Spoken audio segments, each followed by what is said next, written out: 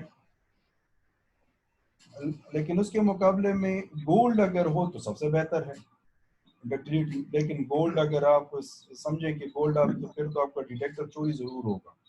ठीक है, तो मसला ये है कि आप इस्तेमाल कर सकते हैं, लेकिन शर्त क्या है कि वो मटेरियल डक्टाइल. अगर डक्टिलिटी उसकी नहीं है तो नो, वी कैन नॉट, क्योंकि आप उसके कंटेक्ट्स बनाते हैं ना, तो कंटेक्ट्स आप जहन में रख लें कि कॉपर वायर आप जितना प्योर इस्तेमाल करते हैं तो उतना उसके डक्टिलिटी ज़्यादा है, उतनी उसकी बेंडिंग और वो आसानी से हो सकती है और वो जाकर उस जगह पर लग सकते हैं जहाँ पर डिज़ायर. लेकिन अब अगर आप उसको इस्तेमाल करते हैं फॉर एग्जांपल सिल्वर को, then what will happen, silver ये जो वायर जो आपकी वायरिंग हुई है वो सिल्वर में है, लेकिन घर के अंदर जितने भी सिल्वर इस्तेमाल हम नहीं करते क्योंकि वो डक्टाइल है, क्योंकि आपने हर एक जगह पर वायर को मोड़ के ले जाना होता है, तो मसला हो जाता है. तो ductility is important ji.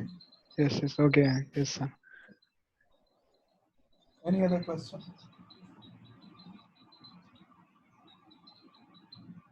No? Okay, if no, then we will stop it here, right?